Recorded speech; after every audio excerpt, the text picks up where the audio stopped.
call a great friend, Mr. Bob Dean.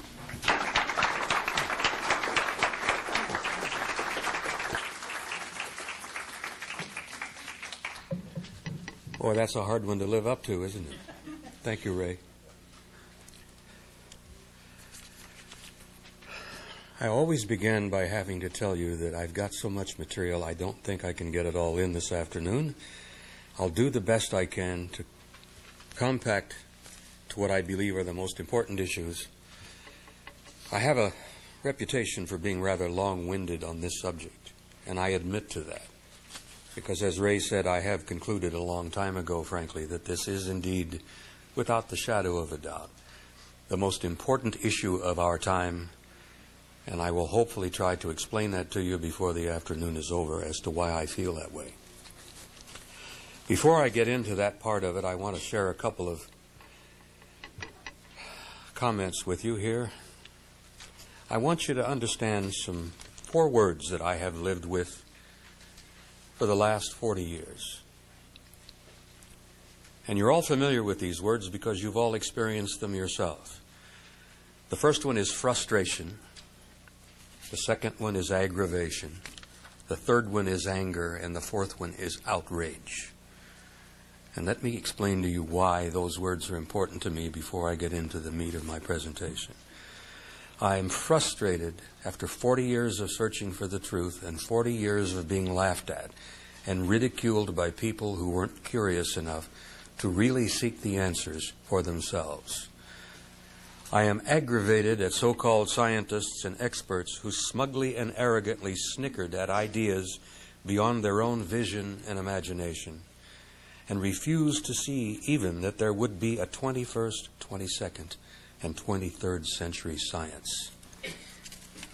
I am angry at a national security system in this country that spends billions of your tax dollars covering up from you the greatest secret of our time. And I am outraged at a government who apparently believes that you can lie to all of the people, all of the time. And the fact that you're here is encouraging to me, because that proves that there are some of us that we will not allow them to lie to us all of the time.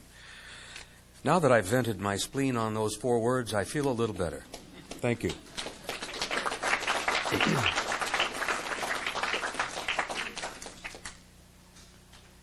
My presentation this afternoon is going to be basically in 3 parts, and I'm hoping we have the time.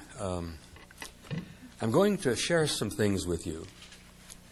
Some things that I know for a fact, some things that I have seen, some things that I have participated in.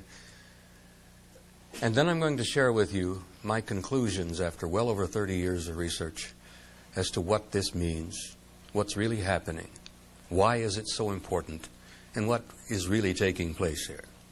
And then hopefully toward the end we'll have time for a few slides. I don't want to go through the whole set, but there are some I do insist on sharing with you. Now to begin, I'd like to begin with a quote from the first act of Hamlet, which I know all of you are familiar with, where the young prince says to his friend, "There are more things in heaven and earth, Horatio, than your philosophy dreams of." And I like to lead into that using that as a set piece there, to give you some thought. I like to follow that with a comment, a quote from a very famous British astronomer and scientist a number of years ago by the name of Haldane, who said repeatedly that the universe is not only stranger than we know, it is stranger than we can know. And I want you to think of that also, because that is exactly in line with some of the things I'm going to be sharing with you this afternoon.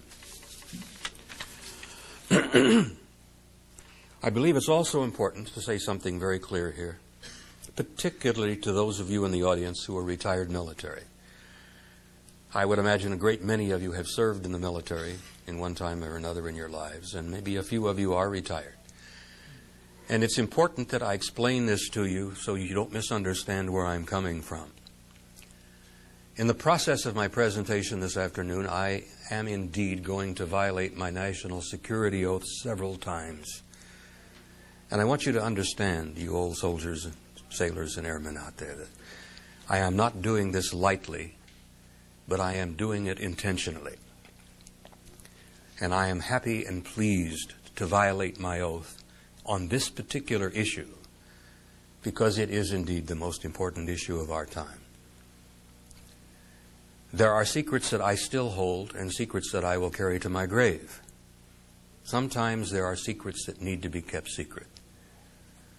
But this particular issue is so important to you as citizens of this country and as citizens of the human race, members of the human race, and citizens of this planet, that there's nothing more important than that, and I purposely and intentionally violate my oath with a good feeling, because I believe that not only do you people have a need to know, you have a right to know, because you're the ones that are paying the bills. And I'm a believer in the constitutional system.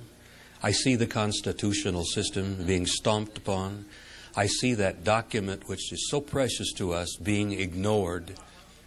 And the time has come for we, the people of this country, to reclaim our rights, reclaim our Constitution, and damn well force the government that we are supporting and paying the bills for to own up, fess up, and finally, after over 40 years, tell us the damn truth about this issue.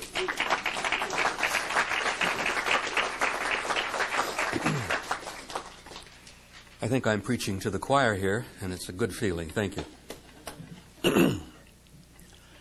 It's also important that you understand who I am and where I came from and how I came to be here. I spent most of my adult life as a professional soldier. I spent 27 years on active duty in the United States Army. And for most of those years, I was in the infantry. I was in special operations, special assignments. Ladies and gentlemen, it's a fact that I have been places I should not have been, and I have done things I should not have done. But I served my country loyally, and I still believe in my country, and I love my country, and I love the Constitution. And that's, frankly, the primary reason I'm here.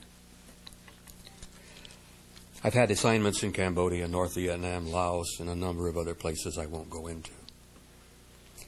For all of those years, I considered myself to be a rather hard-nosed, no-nonsense professional soldier, in the sense that if I couldn't see something, touch it, measure it, weigh it, bounce it, kick it, I didn't necessarily believe that it was real. I was not a New Age kind of person, and it's important that you understand that, because I'm going to be sounding a little bit New Age here before I finish this afternoon. But in 1963, I was fortunate enough to be assigned to one of the most major headquarters in the world at that time, a place called SHAPE, the Supreme Headquarters Allied Powers in Europe, which was located just a few miles outside of Paris, France, at a little town called Roquencourt. At that time, I was fortunate enough to have above top secret clearance with the Army, and when I got to SHAPE, I was given a cosmic top secret clearance, which is the highest that NATO has, was and still is, a cosmic top secret clearance. And as a result of having that clearance, I was assigned to the Operations Division at SHAPE headquarters, a place we call SHOC, the Supreme Headquarters Operations Center. And I was pleased and honored to be able to work for an American four-star general by the name of Lyman Lemnitzer, who at that time was known as SACEUR, and that means the Supreme Allied Commander in Europe. Well, in 1963, when I arrived and began working my shifts in the Operations Center, I became aware of a study that was underway that had begun in 1961. Now, this study was brought about out of sheer necessity, because in the late 50s and early 60s, a number of events had been taking place in Central Europe that literally, in a number of cases, almost triggered World War III. Many of you will remember that in those years, during the Cold War years, we and the Soviets and the Warsaw Pact were facing each other down across the Iron Curtain there. Both sides were armed to the teeth. not only did we have enormous amounts of conventional weaponry and capability, but both sides had atomic capability. And literally our fingers on both sides, the Warsaw Pact and NATO, were just poised above the buttons. It was a tense time. It was a frightening time. And it's a tension in time that will live with me until the day I die. Thank God we did avoid the war. We came very close a couple of times. Interestingly enough, in the late 50s and early 60s, events began to occur where large numbers of large circular metallic disc-shaped objects flying in formation would come out of the Soviet zone, out of the east, over the Warsaw Pact area, flying over Central Europe, Germany, France, the English Channel, and usually turning north over the English Channel and the southern coast of England. And these objects would disappear off of NATO radar over the Norwegian Sea. This had happened half a dozen times. Actually more. The objects were at an extremely high altitude. They were very large, and they were flying very fast. And it was very, very clear that they were under some kind of intelligent control. Now, for a long time, the Soviets thought these objects belonged to us, and for a while we thought they might have belonged to the Soviets. Later, we were both to find out that none of us owned these objects. We couldn't match their speed, we couldn't match their altitude, we couldn't match their behavior, the capability they had to stop on a dime and do high-speed, right-angle turns. And these things were almost playful in some cases, where they would play games with our interceptors that we would send up. And they teased some of our pilots to the point that these kids were getting very, very frustrated, almost ready to arm their guns and take a shot at them. Thank God they didn't. Now, the Supreme Deputy Allied Commander of Europe at that time was a British Air Marshal by the name of Sir Thomas Pike. A brilliant gentleman, one of the finest people I've ever met. And Sir Thomas was General Lemnitzer's deputy commander. And Sir Thomas Pike was frankly getting frustrated and angry as hell about this issue because he had repeatedly tried to get information from London and Washington on this UFO matter. And every time he tried, he got a cold response. London and Washington would send shape nothing on the UFO issue. We were to find out later that it was a result of there being an enormous French spy ring in place in Paris at that time, which many of you can read about if you're interested in reading Leon Uris's very excellent book titled Topaz. The book is based upon truth. It's kind of mildly fictionalized, but it's a true story based on true events of the Columbine spy ring that existed in Paris at that time. And Topaz was made into an excellent film, by the way, so it may be still available on the stands if you wanted to borrow or rent it. But it's all true. And because of the Columbine Topaz spy ring in Paris, London and Washington would send Sir Thomas nothing on the UFO issue. Well, it was damn frustrating. Here we are facing the Soviets down over the Warsaw Pact and over the Iron Curtain there, looking at each other, hands on the triggers. And Sir Thomas finally said, I've had enough. We're going to do our own in-house study. We're going to establish a military research plan here inside of SHAPE and try to determine what the hell's going on here. Who are they? Why are they here? Where are they from? And what do they want? This is after we long determined that the Soviets were not involved and that we knew we weren't involved. And we were really, frankly, curious. Who the hell was involved? Now, but remember back, this was in the 60s. We've learned a lot since then. But back then, we didn't know too much.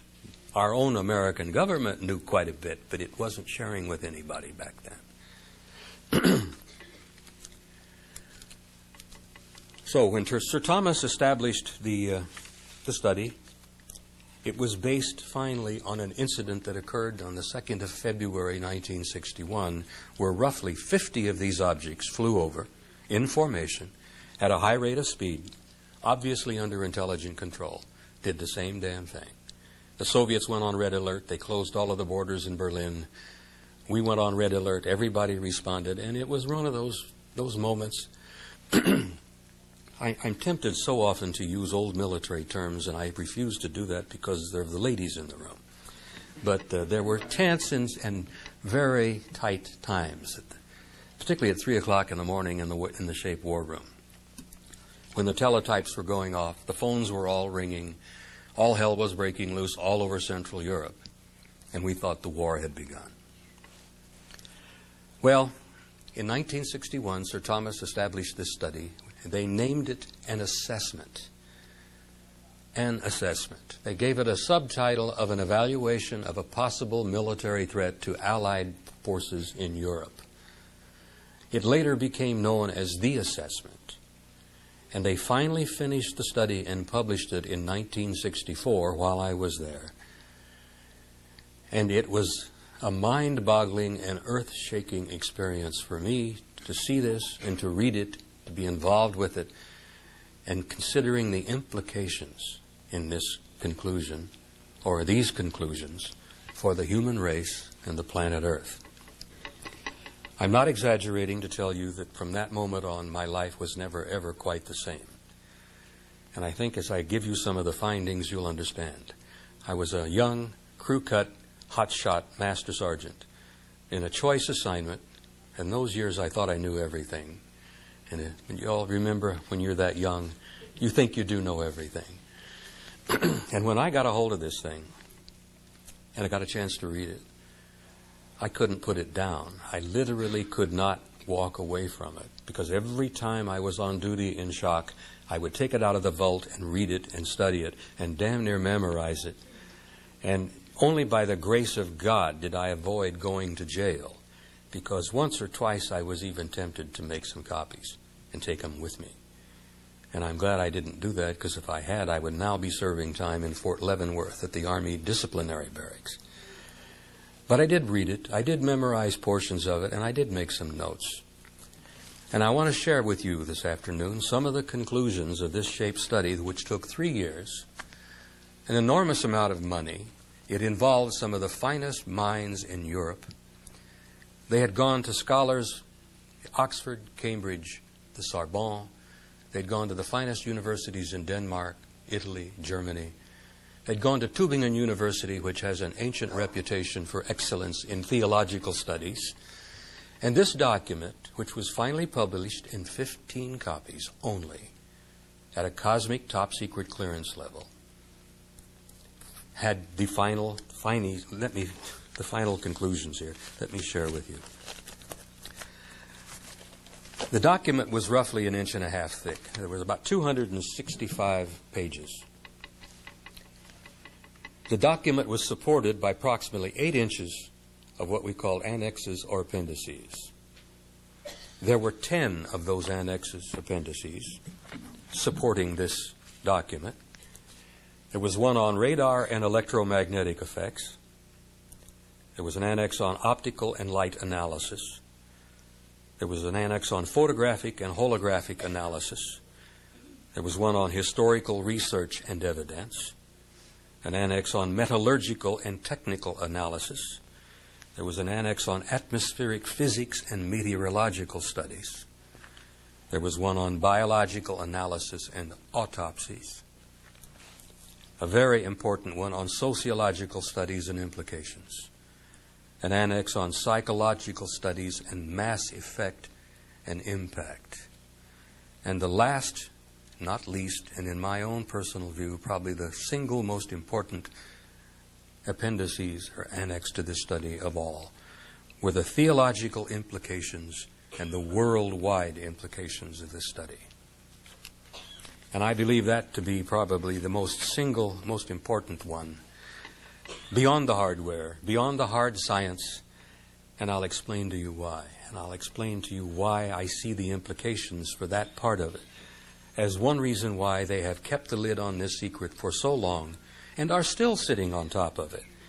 Essentially, basically, is that some people have concluded that you, the American people, we the citizens of this small planet, are simply not strong enough or bright enough or courageous enough to deal with the facts. Someone has decided that we really shouldn't be told.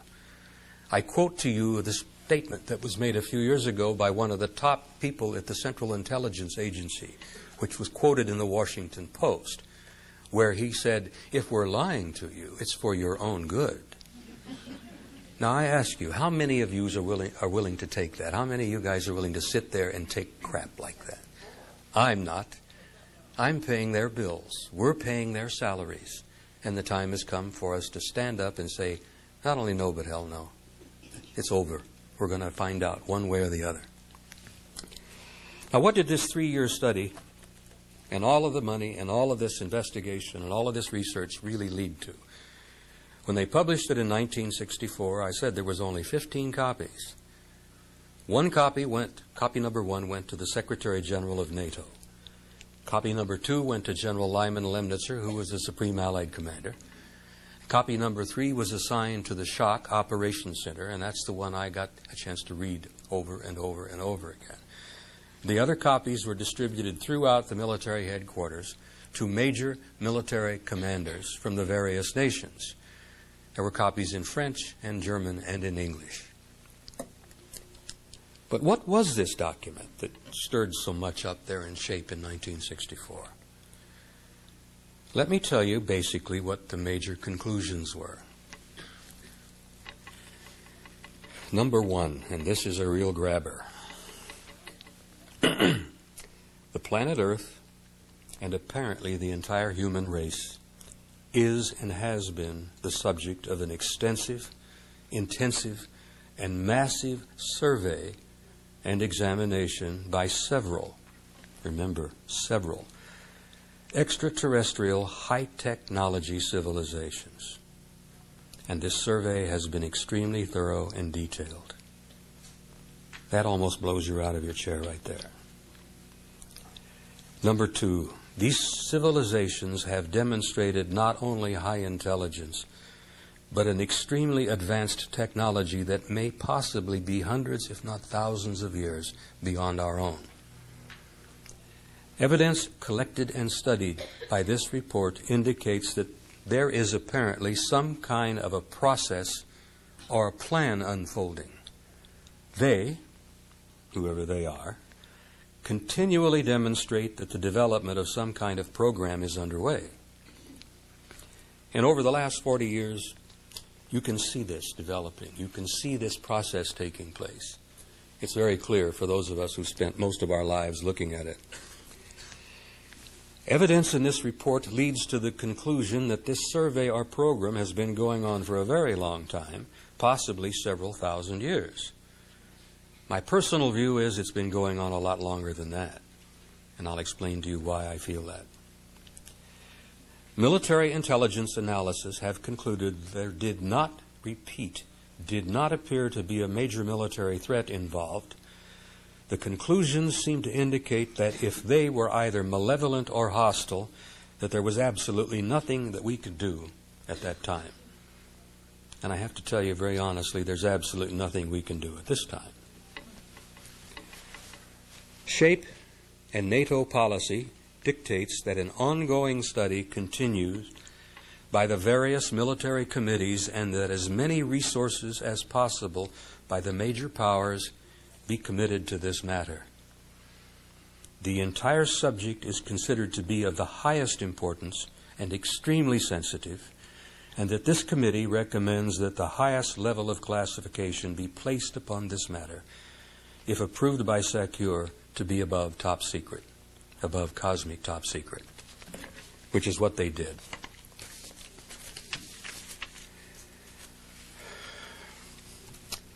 Well, that's what turned this young crew cut head around. I guess I really grew up at that time. Somehow, all of the fun and games that I had enjoyed over the years, and in the infantry, if any of you have ever been into it, we had our own fun and games. We drank too much. We caroused a bit. Particularly in combat situations, we had ways of unwinding. I developed a closeness with a lot of friends over those years, and I lost a lot of those friends over those years. But I never, very seriously, after this study, laughed very much. I was completely changed in that my total view of the world had changed. My concept of myself and my awareness and concept of my life changed. It made such a difference on me that when my wife remarked about it, she said, something's wrong. She says, you're even different than you were when you came back from Korea. And that's true. And the change in my life, I'm sorry to have to tell you, led to the dissolution of my first marriage. I was never the same. The world did not seem quite the same to me. All of the fun and games that I had enjoyed with my friends over the years kind of took their place in the past. And I guess at that point, for the first time in my life, I really matured and grew up. And I owe that to this study. Now, the findings of the SHAPE assessment made a big difference in my life, but it was a tiny part of it in the sense that most of what I have learned and concluded over the last 30 years as a result of my own individual studies that I've added to considerably over the years beyond the military findings. The military findings, by the way, and I have to share this with you before it slips away. As you can probably tell, I do not deliver this from a prepared presentation. I don't have a prepared presentation. I'm winging this. So if I jump around a bit, bear with me, because there are things I need to talk to you about and share with you that I may not have exactly in front of me. When the study was concluded in 1964, they knew at that time, they had concluded at that time, that there were roughly 4 of these advanced extraterrestrial high-technology civilizations that were interrelating with us. The most exciting part of that, you'll notice that I begin to perspire a bit when I'm talking about highly classified things and realizing that the military police could be running through the back door at any moment. But I'm too damned old to worry about it. If they want to put me in jail, that's fine. I challenge them to put me in jail, because then we'll have a trial and I can subpoena all of the evidence. But they concluded in '64 that there were 4 of these groups. Now, I have learned since from people who are in the inside, people I trust, that there's not only 4, there may be more than a dozen, and some estimates that there could run as many as 100 different groups. And Wendell Stevens' research concludes with that same finding, that we could be dealing with high-tech extraterrestrial intelligences in the hundreds of different kinds of people from different places. I'm not sure we'll ever know. Well, perhaps in the years ahead we will. But the most exciting thing and the most threatening thing to the military commanders of SHAPE at that time that really got to them, really stimulated their paranoia. And as you all know, if you were in the military, paranoia is the name of the game. That's how we're trained. We're trained to be paranoid, which is part of our job. But the most exciting aspect of all, to me, was the fact that one of these groups, one of the 4, looked exactly like we do. And I mean exactly. So much so they could put on a suit and a tie, sit next to you in a restaurant, sit right beside you in an airplane, or sit right next to you in a hall just like this, and ladies and gentlemen, you would never know. You would never know unless they wanted you to. And generally speaking, they don't want you to. But there have been a few cases where they have shared that information. But now, if you think this didn't upset the generals and the admirals in 1964, I remember over lunch one day there was a comment brought up that, my God, that means they could even be here in the NAFI cafeteria, sitting down having lunch with us, walking up and down the SHAPE corridors. Some wag said, my God, they could even be walking up and down the corridors of the Pentagon. And some smartass who'd had a bit too much wine says they could even be wandering around in the White House. And there was a lot of forced laughter about that. But it really didn't strike them as terribly funny. The idea that there could be intelligent, humanoid, human aliens in our midst. And boy, if they had known then what we have learned since. That was only the beginning. Another thing that had been concluded, and this was a conclusion that the military people, our military, knew when I left the service in 1976. I retired at the Presidio of San Francisco in 1976 after 27 years of service. And at that time, it was quite apparent to some of our scientists and some of our researchers that we were not simply dealing with a simple extraterrestrial problem here. We weren't simply dealing with visitations from interplanetary intelligence. We were dealing with visitations from interstellar intelligence. We were probably dealing with intelligences intergalactic in nature. And the most stunning thing of all was very probably and most likely that some of these advanced intelligences were literally multidimensional in their origins.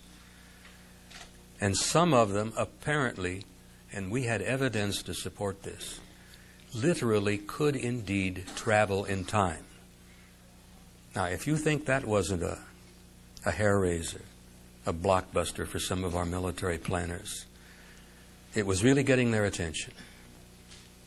Not only are we dealing with interstellar, intergalactic, but we're dealing with multidimensional beings who apparently can indeed travel in time.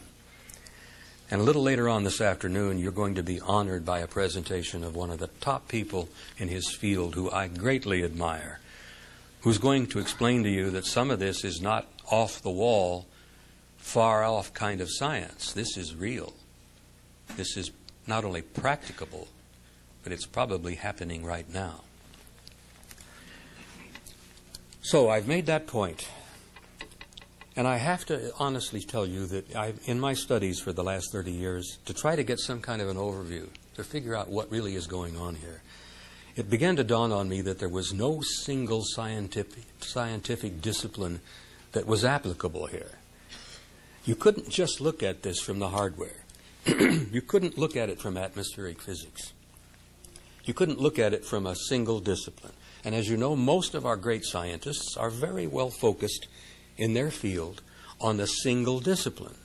And that's the field they know, that's the understanding they have, that's the research they've done.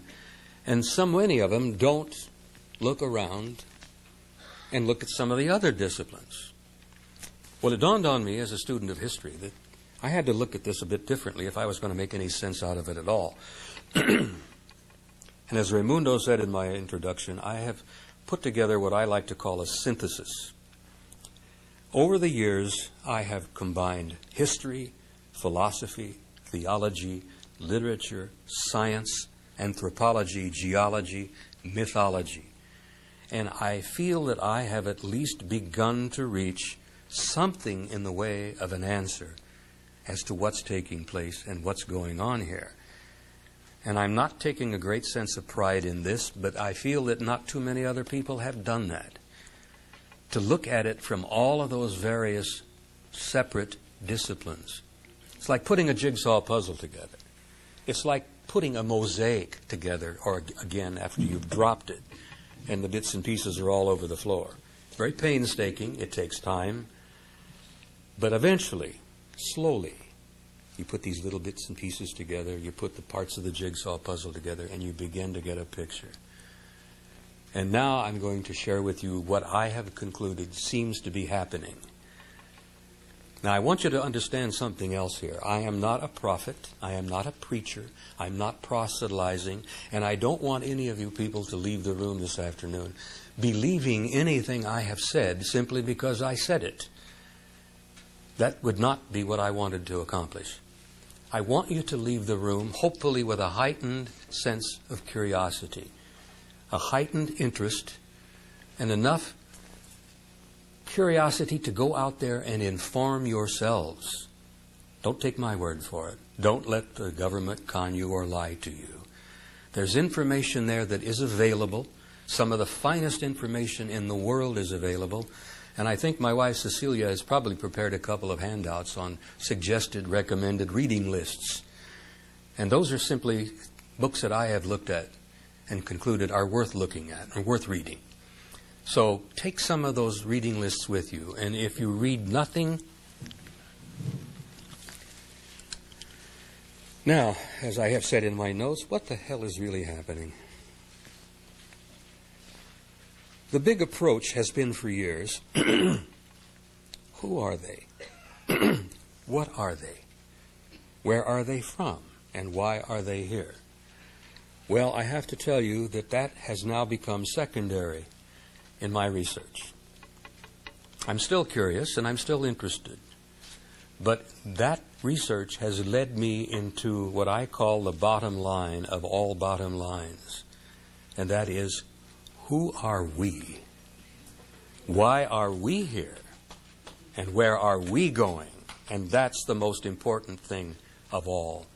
And this UFO research and all of the hardware and all of the alien connections pale into insignificance when you start to begin to look at who we are and why we're here and where we're going, and the fact that we are a part of an absolutely infinite, incredible, magnificent plan. And none of us is an accident. Not one single one of us is an accident. We're all supposed to be here. We all have a purpose. We all have a meaning. There's a reason for us to be here. And there's also a reason why we are now slowly beginning to come together, to work with each other and support each other, to bring out the truth in this matter. Well, that's easy to say. What is the truth? I remember years ago, one of my favorite writers was Hemingway. And then I think it was his classic Rivers in the Stream, Islands in the Stream. One of the heroes asks the question is, what is truth? And the old codger, you've been reading my mind, thank you, hon. The hero of the story says, it's all true. It's all true. So I would like for you to keep that in mind. And let me tell you what I think is the truth.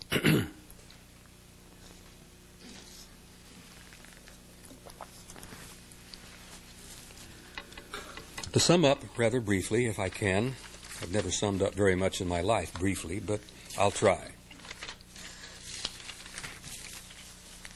I have concluded, after all of these years of really digging into this, through all of those various disciplines, one of my great interests in life is ancient history, which automatically led me into mythology, which tied in closely with theology, philosophy.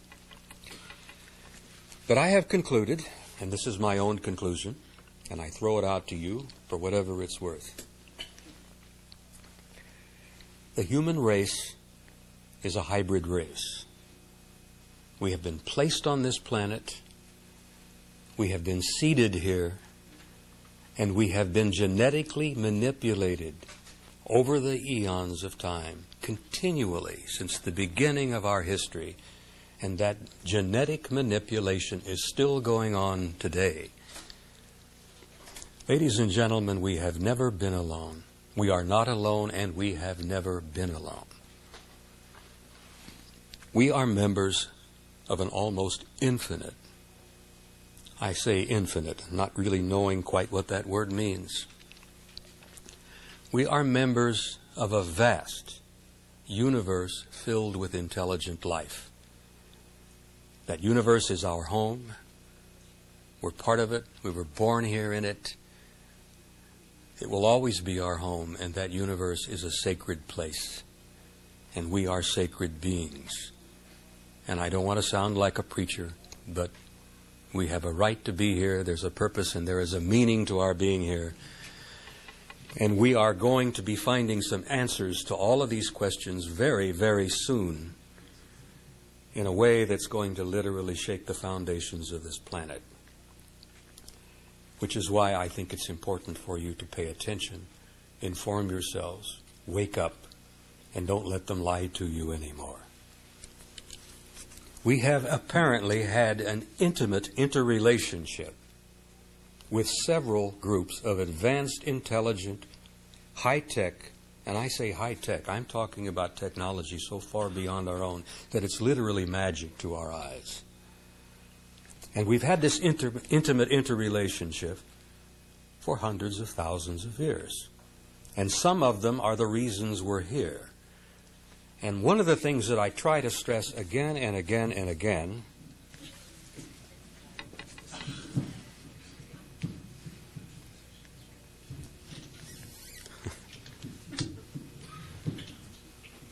happens every time. Thank you. I think that'll do it. That'll do it. Where was I? This intimate interrelationship has been more intimate than most of you would even imagine. Now, there are a lot of you in the audience who I think are probably concerned and interested and a little frightened, perhaps, of what has been known over the last few years as the abduction scenario. There are a lot of people who've been traumatized, a lot of people who've been scared half to death. There may be people in this room who have been involved in the abduction scenario. And you may be carrying some scars with you today, both inward and outward, because of things that may have happened to you. All I can tell you is that in my own studies and research and conclusions is that that's simply part of the entire program, and it should not be something that we should be terrorized by, and should not be something that we're hysterically scared half to death over. That if we can approach it with the proper view and the proper understanding of what's taking place, it'll help us deal with this. Because not only has it been happening, it's been going on for a very long time, and it's going to continue to happen. This intimate interrelationship, this continual evolving process, this continual growth of the human being, the human species, is continuous, has not stopped, and it will not stop. I must tell you that in my own view, we are changing, you and I, all of us here, in ways you don't even understand. Not only is your imagination and your mind and your spirit and your thoughts undergoing incredibly complicated expansions and developments, but your physical body is changing even as you sit in this room. You're changing at a molecular level. It's happening now. And the reason I have to stress this is because what we are becoming is going to be a different species.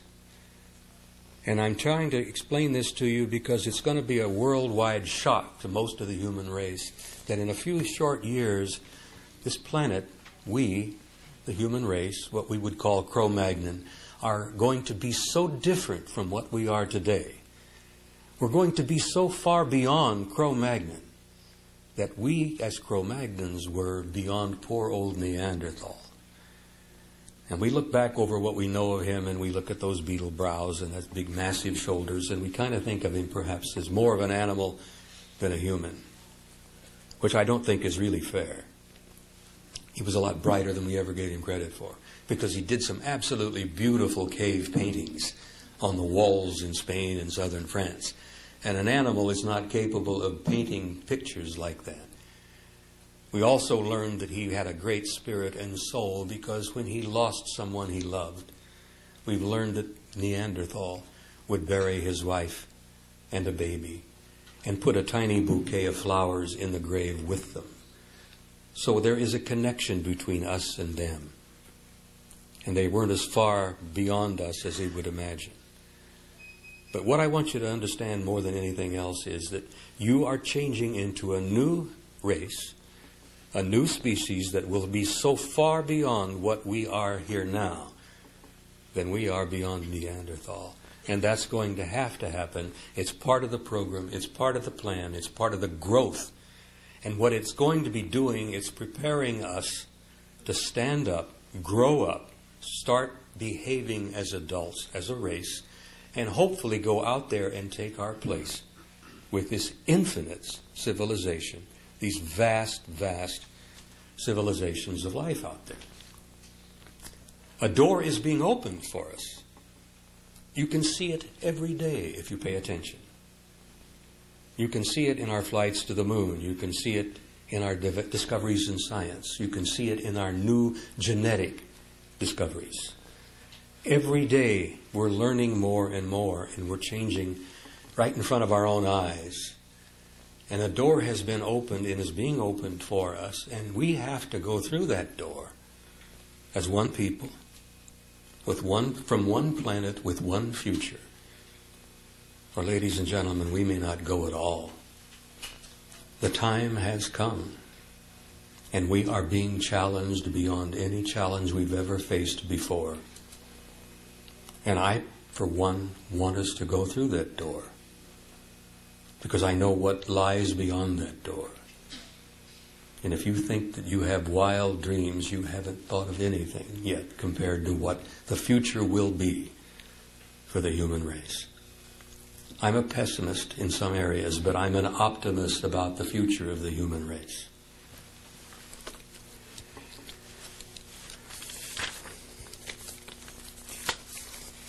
There's so much to talk about, and I don't really know how to wrap it up and bring it all together here.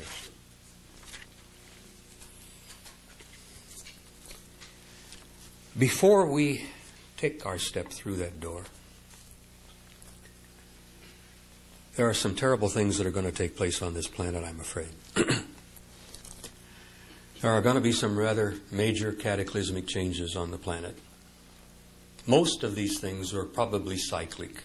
They're natural. They do happen in cycles over the eons of time. The tectonic plates shift, the volcanoes erupt, the earthquakes take place. The earth is a constant change of growth and change and development itself, because the earth itself is alive. So there are going to be some things happening in the next few short years, and they've already begun. All you have to do is read the papers. Pay attention. Some of them are pretty terrible. And ladies and gentlemen, you ain't seen nothing yet. When the ring of fire erupts and the volcanoes all begin to go, and the earthquakes really begin to happen, and this little burp in California just a few weeks ago was just a burp.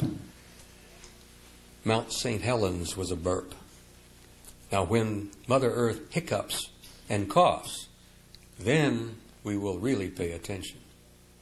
And it's going to be pretty difficult. It's going to be horrendous, frankly. But I ask you not to be frightened. Don't lose your sense of strength and courage, because it's all going to come out all right. Because the human being, you, I, we are not what we see sitting here in this room. And if I've learned anything over the last 30 years, it is that we are immortal beings who happen to have temporary bodies. We are not bodies with souls, we are souls with bodies. And this little piece of whatever, when it's over, we've used it up, we've worn it out, and I've been well on my way to wearing this one out.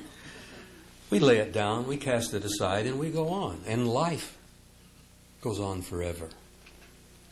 So whatever happens in the years ahead, the difficulties you're going to encounter, bear that in mind, that you are an immortal being, and that every great religious teacher from the beginning of our recorded history has told us the same basic story. And every great religious teacher, and I say all of them, not only Jesus of Nazareth, not only Zoroaster, not only Krishna, Buddha, Mohammed, all of them have had the same basic source. And they have come to us from this infinite civilization of life out there, slowly, gently trying in the best way they could to teach us to grow up. Well, the time has come. We have to grow up. We have no other choice. Some of the stuff that's going on in Yugoslavia today, the stuff that's going on in Lebanon, my God, I could go on for 15 minutes and talk about the heartbreak, the bloodshed, and the savagery, where human beings are still butchering each other out there in 1994, for God's sake. That has got to stop.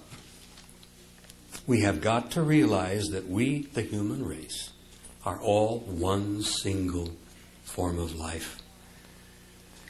I studied history over the years, and it became apparent to me some years ago that in the tapestry of human experience, and this incredibly beautiful tapestry with all of the colors, going back from the beginning of our recorded history, there is a single golden thread running throughout that entire tapestry that ties us and links us all together. And what I have concluded, and I know most of you in this room have reached the same conclusion or you wouldn't be here, is it doesn't matter what church you go to. It doesn't matter what color your skin is. It doesn't matter what your ethnic background is. Ladies and gentlemen, that crap does not matter.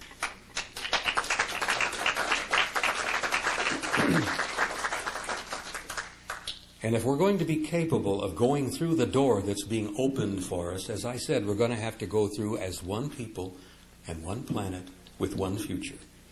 Or so help me God, we may not be allowed to go at all. And we're running out of time. And I call upon each and every one of you to inform yourselves. Join this little crusade or whatever you wish to call it. Spread a little knowledge and a little light. Spread some hope around among your friends and family. Because this world needs a little hope. It needs some light. It needs some understanding. It needs some confidence that there will be a tomorrow. I was in Budapest a year or so ago, and a young mother came up to me with a little baby. And this is a true story. This is not something that I'm making up for you. And I had more or less presented the same kind of thing. And she asked me, she says, "Do you really think that we have a future?" She'd come out of all those years under the communist yoke. Hungary had just recently become independent from the communist masters. And she was scared literally to death that there might not be a tomorrow. And she held that little dude in her arm and she says, "Will he live to grow up and see something?" And I says, in my view, yes, he will indeed. He will inherit a world that you can only begin to dream about. So I tried to leave her with a little bit of hope, and I'm going to try to leave you with this portion of my presentation with a little bit of hope by quoting for you one of the finest, one of the greatest authors I have always admired, and that's Count Leo Tolstoy. Having spoken about the cataclysms, having spoken about the earth changes, the quakes, the volcanoes, I'm talking about widespread mass insurrections, panic, famines, floods, all of it. Bear this in mind, as Leo Tolstoy repeatedly said again and again and again. There is something in the human spirit that will survive and will prevail. There is a light that will not go out no matter how dark the world becomes. And I have concluded that is true. I remember that the carpenter from Galilee said basically the same thing. Krishna said basically the same thing. It's in the Quran. It's in the Zendavesta, the great book of the Zoroastrians. It's all there. You are immortal beings, and there is a light within you that will not go out, no matter how dark the world becomes. And if you take nothing else with you this afternoon, please, in the name of God, take that with you. And I thank you.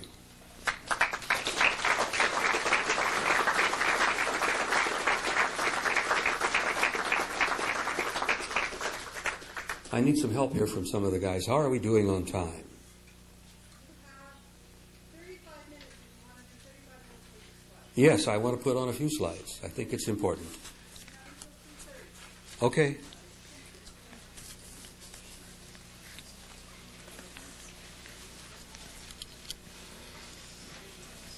Ken, were we able to work out something on the lights? You think it'll be all right? Oh, okay. Good, I thank you. I neglected to tell you about how in the world did I get involved in this latest concept through the UFO matter, and I want you to understand that in my view, the UFO matter is simply a triggering mechanism. It's a means of getting our attention. It's like the crop circles. An intelligence far beyond anything we imagine is saying, "Wake up, guys. It's morning. It's time to stop sleeping. look around you, find out who you are, and what the hell is going on. That is basically what's happening with the UFOs. They're interesting, they're hardware, some of them may not be hardware. When we're dealing with civilizations that literally travel in time, when we're dealing with technologies that can literally manipulate matter and time, think about it for a moment and realize what the future of this planet and your race is going to be. Be hopeful that your grandkids and great-grandkids will inherit something so far beyond and so beautiful that we can only barely begin to imagine it. And that every great promise from every great religious teacher in history has told us essentially the same thing. I was talking to a fundamentalist friend the other day, and we were talking about the second coming. And a lot of my religious friends have this concept, and I relate to that. And I said, yes, it is indeed going to take place. But it's not going to be anything like you imagine. It's going to be far greater and more beautiful and more incredible than you can imagine. But yes, He will be back. Now, I'd like to show you a few slides in conclusion, and maybe hopefully have a time for a few questions. Jim, would you see that that's focused for me? All right. I can't see it too well here. I like to lead off my slide presentation with some of these shots because it's important. I think it develops a sense of perspective. And I want you to look out there into your community, your neighborhood that you are a part of. And I want you to think about it. It's beautiful. I'm old enough to remember when the great lens at Mount Palomar, the 200-inch lens, was put in place many, many years ago, long before some of you were born. And I remember at the time the shock in astronomy when they looked out through the great lens of Mount Palomar, and it dawned on them that all of those lovely little pinpoints of light were not merely stars. Some of those little points of light were other galaxies. And they had never dreamed of that before. Now you look out there in pictures like this and you tell me if you can conceive that we are sitting out here on this little tiny planet on the edge of this third-rate little solar system here, and are we alone? No way. Now I'm going to lay some statistics on you. I hate doing this, but you should be getting used to it. Now, the statistics I'm going to share with you, nobody really can grasp except the guys who work with our national budget. But I want to share some statistics with you. About 17 years ago, NASA brought together some of the world's top astronomers for a 2-week seminar. And their question was roughly, how many suns are there in our galaxy? And if you have any rough idea, they asked further, how many galaxies, roughly, give or take a few 100,000, in the known universe? And the results were absolutely astounding. The scientists, not terribly conservative here, said roughly, give or take a few billion. I'm reminded of, the old senator who says a billion here and a billion there, and the first thing you're talking about real money. We're talking about some real exciting truths here. They concluded, and this is the latest estimate that I've heard, that there are roughly 400 billion stars in our galaxy. And this is a neighboring galaxy. This is in a catalog known as M31. It's the great spiral galaxy in Andromeda. And I show it to you because our galaxy is shaped very much like that. If we were way out there somewhere, looking back on our own home galaxy, and we wanted to find the planet Earth, we would probably have to look somewhere out here, because that's where our solar system and our little sun is in relationship to the rest of this vast galaxy we're a part of. But they estimated there are 400 billion stars in our galaxy, and there are roughly 400 billion galaxies in the known universe. And then, if that weren't exciting enough, I've got to spring this on you. This is a lot of fun. I love doing this, particularly to astronomers. The University of Arizona astronomers, just recently, Thursday, January the 13th, 1994, they have discovered 516 additional previously unknown galaxies. So just add that to the existing 400 billion. And what will next week bring? What will the Hubble really begin to show us? But I love showing these pictures because they do develop a sense of perspective, and I think it's important to understand who we are, where we are, and why we are. Now that many of you are familiar with, those are the lovely ladies, the Pleiades, the Seven Sisters. And if the evidence is true, there's evidence, overwhelming evidence, that some of our friends, some of our family, some of our cousins literally come from a star, from a planet going around one of those stars. I don't have any first-hand knowledge on this, but I'm convinced that it's probably so. Our ancient ancestors knew things about the Pleiades that we're only just now beginning to learn. And here we are, this little tiny, beautiful little place out there, blue and green, that we literally have been trashing for the last couple of thousand years. And we've got to stop that.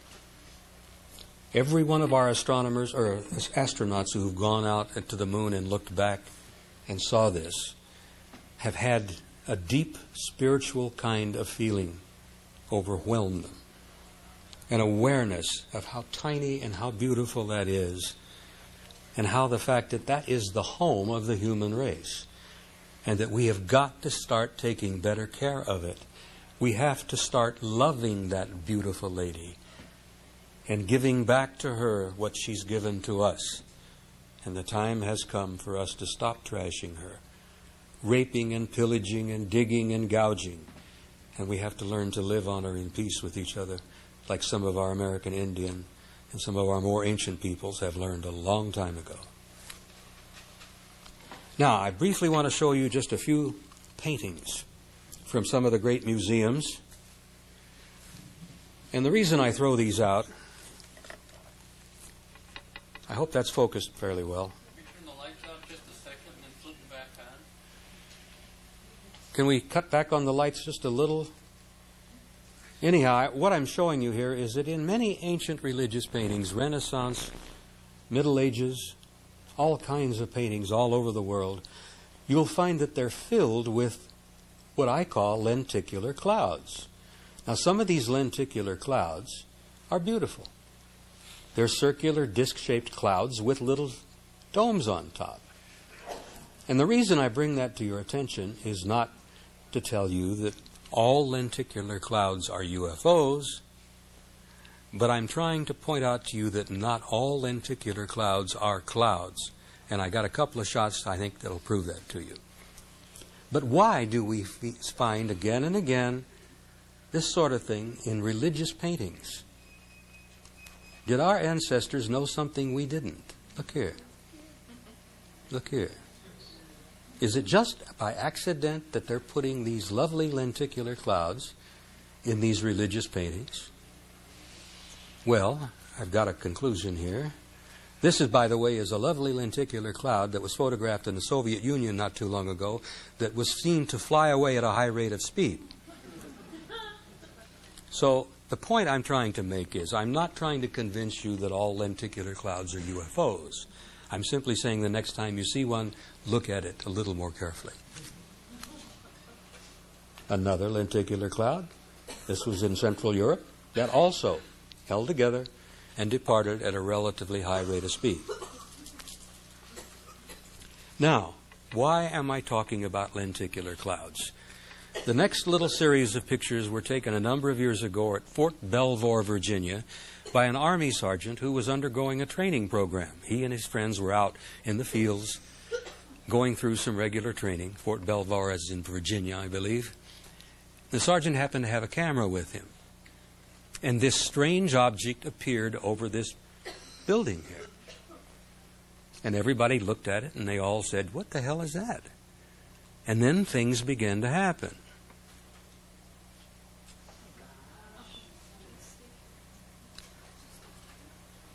This object began to change, and they began taking pictures of it as it did change. And so help me, it's turning itself into a lenticular cloud. Now, I'm convinced there was an intelligence in there.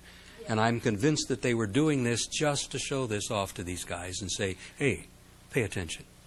What do you think of this?" If you could lower that just a bit, Jim, so we can get all of it in. And this lenticular cloud departed Fort Belvoir at a rather high rate of speed. 7,000 miles away, and 15 years later, that was photographed in Denmark. Another lovely lenticular cloud. It also flew away at a rather high clip. So I'm just simply doing this to get your attention, and I'm teasing you a little bit, telling you that the next time you see lenticular clouds, look them over a little more carefully.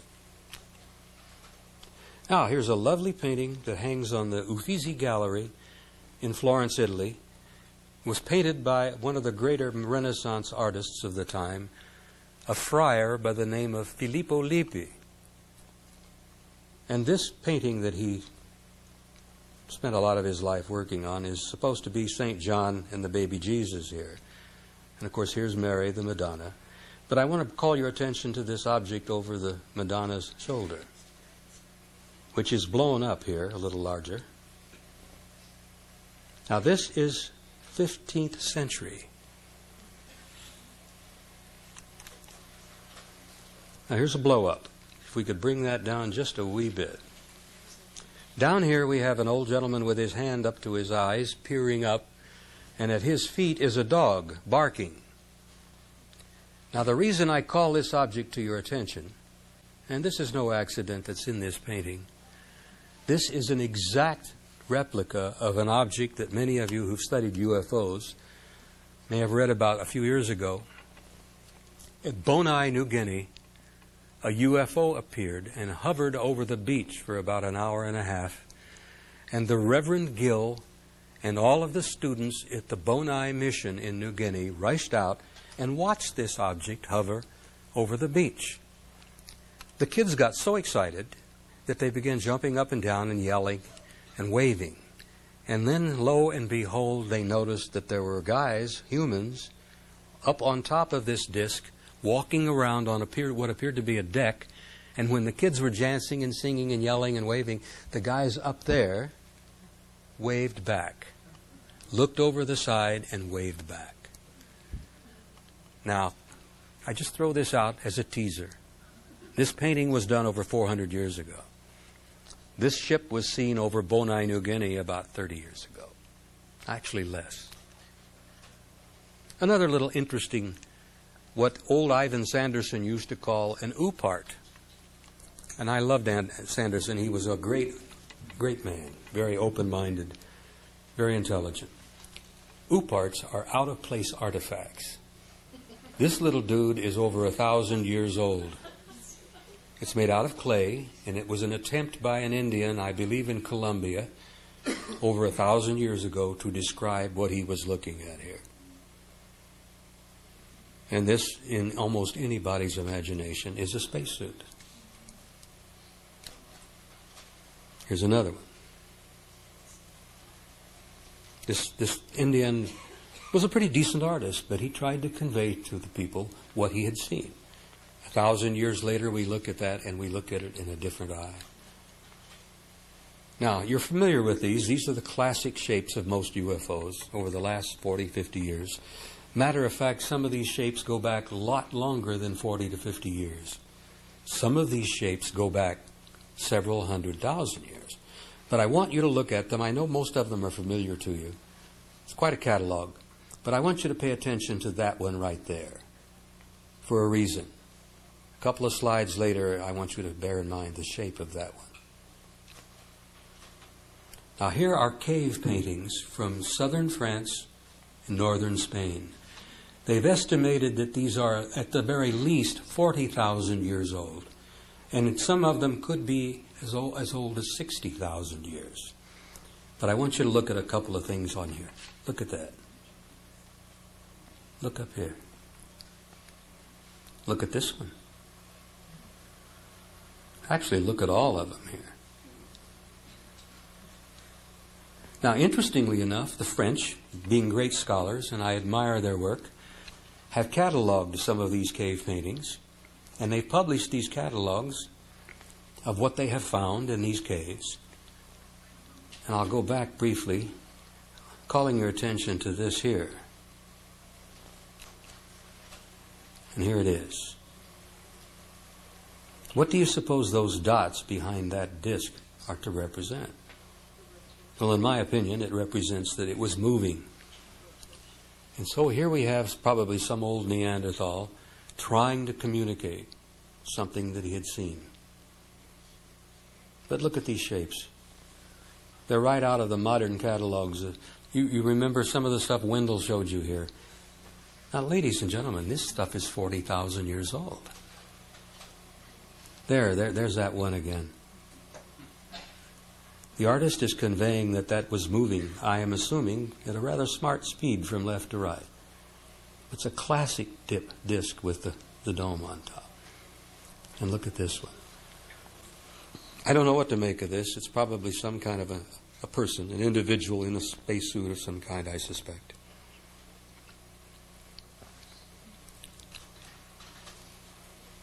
But they've cataloged them all, and it's pretty impressive. If you look along the bottom row here under Catalog C, you'll see that these all apparently represent landed discs, UFOs on the ground, on their legs, which have been seen and photographed continually over the years. Now, this is a wooden painting from Egypt. It was on the side of a sarcophagus. And they've dated it roughly First Dynasty, which means it goes back probably about 2,800 years BC. And in the descriptions, the hieroglyphic descriptions of this particular object, they called it the chest of Osiris. Osiris being one of the great creator gods of the ancient Egyptians. Well, I looked at it and I saw these little red things on the back, and I looked at this little and I thought, wait a minute, let's turn that right side up. And this is the chest of Osiris, roughly 2,800 years before Christ. And to me, it's a classic example of a little runabout. There's the cabin. Here's the front end. There very well may be an intake of some kind here. But to me, these are jets. And I think the Egyptian artist was quite clear in what he was trying to communicate. Now, I throw these out also as ooparts to tell you that, think about it. Don't be convinced from what I'm trying to tell you, but give it some thought. Another interesting oopart, Ivan Sanderson would have loved this. It's a cave painting found near the Chinese-Russian border in an area called Fergana. This object, this guy's got some stuff in his hand. It looks like a gloved gauntlet here. He's holding a circular plate of some kind. Looks like there's some apparatus here. This very well may be a dome or a facepiece or an airhead pocket of some kind.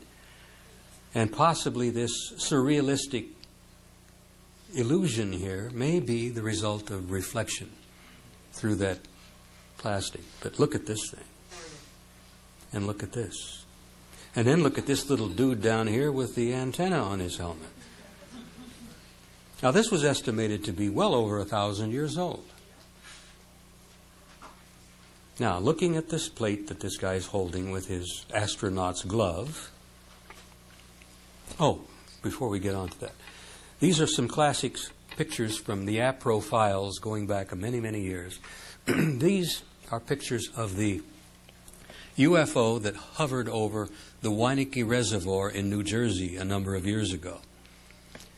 And it's exciting because this UFO hovered over the reservoir for about an hour and a half, so much so that roughly 300 people stopped on a busy road, got out of their cars, caused one hell of a traffic jam, and they stood and watched this object hovering over the reservoir for some time. Well, the traffic jam attracted the cops, and the cops showed up, and they were there, and they saw it too. And a whole bunch of pictures were taken. But what's interesting about the object here is that the object appeared to lower slowly a beam of light from the bottom of the object down toward the surface of the frozen reservoir. Now, this is the famous Wanakee Reservoir in New Jersey, and hundreds of people had seen this actually happen. Everybody got excited because that beam of light, or whatever it is, did not flash down immediately like you and I would flash on a spotlight. That beam came down slowly, down onto the surface of the reservoir. And when they retracted it, it went up slowly. What do you make of that? I don't know. Scientists are having a hell of a time trying to figure that one out. Here's another picture. That's the beam of light right there. Came down from the ship, hit the surface of the reservoir, and when the ship finally left, they found a large circular melted place in the ice on the Wanakee Reservoir. That light, for some way and some reason, melted a great circular hole in the water, in the ice.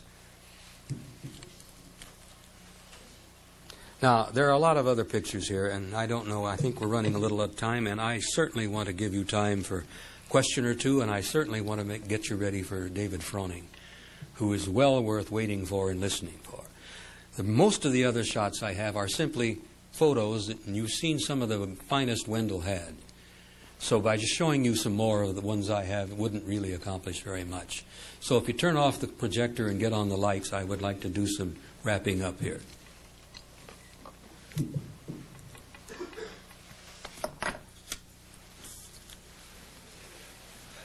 We have some lights?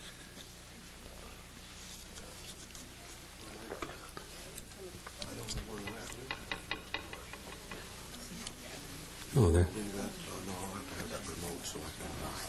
Oh, okay. Yeah, take it off. Take the tray off, Jim. Well, I touched on a lot of stuff in a very short time. I want to thank you all for coming, and I want to tell you what a joy it is for me to be here and share with people like yourselves who have open minds, who are willing to learn. There's so damn much I could share. I must leave a couple of quotes with you here. Archie Ray, the professor of astronomy at the University of Glasgow some years back, said, and I want you to remember this, a true scientist goes where the evidence leads him, even if it's a place he doesn't particularly want to go. A true scientist. Now, I want you to bear in mind that Archie Ray is a true scientist. I will tell you a little story in closing that is true. A number of years ago, Alan Hynek was attending a conference in, I believe, in Canada, British Columbia, I believe in Victoria. There were roughly 200 astronomers present at this particular conference. During the time they were all in there having cocktails and chatting, someone ran into the midst of the room, and Alan Hynek was there. And someone says, "My God, you've all got to come out and look. There's something up there, something looked like a UFO, and it's not far above the hotel here, and it's hovering there." Alan Hynek was amazed. Not one scientist, not one astronomer took the trouble to go out and look. All they did was look at each other, snicker, and giggle. And ladies and gentlemen, that's part of our problem here today.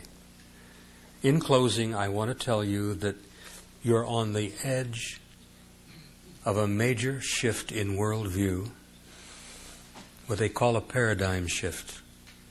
The next few short years are going to bring about some changes in your life, in your world, that are going to turn it upside down, and nothing ever will ever be the same. But I want you to be prepared for it.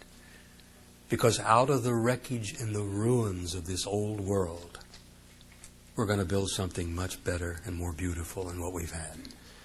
And I want to thank you all, and God bless all of you, and thank you for coming.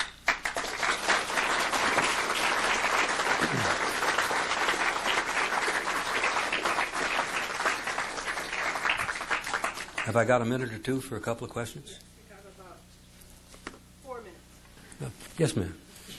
Well, this is so intriguing, but could you elaborate a little bit on what you know that the human beings will be like after the earth changes and moving into this new evolutionary phase? Well, look around.